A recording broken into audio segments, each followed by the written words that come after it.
let's be realistic, right? Where do most threats come from? Email, right? Okay.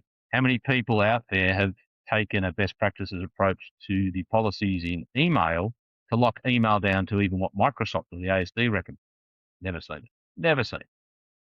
And you can automate all of that and do it. So pretty basic in my thing, but there's this feeling that to earn my tech credentials, I need to make it really complex and really difficult for the customer to be able to understand. That's how I can charge lots of money.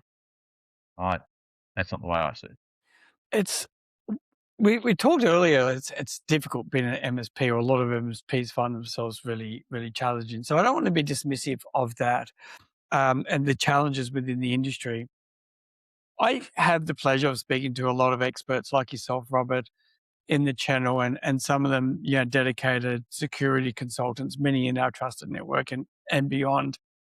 And they've shared some similar observations with me, and I've always found that a little bit shocking that there is large security gaps inside our own industry. If you think one industry was going to get it right, it is us. What is going on? So I think that part of it in the smaller space is jack of all trades. So let me ask you another question. Again, I asked this in all my presentation. How many people in this room today have any formal cybersecurity certification? Not one, right? Again, they're out there. There are Microsoft certifications you can do. There are third party. There are university. There's regular. Again, the idea is that as accountants, as lawyers, as doctors, as professionals, this is going to come in. The government's going to mandate some sort of certification if you portray or sell security services like installing security cameras, right? The way it's going.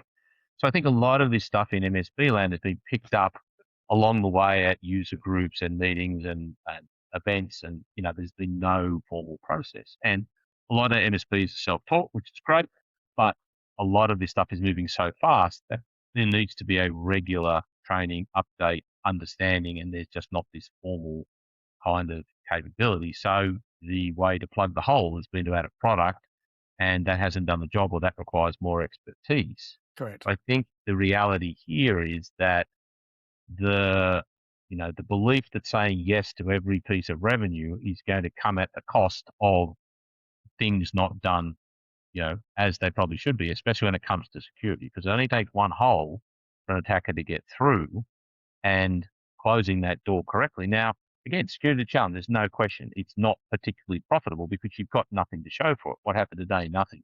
Why should I pay you money when nothing happened? So it's a different mindset. You can't sell it reactively. You've got to say, these are the benefits. This is what we've done. This is the consistency. This is how we do it.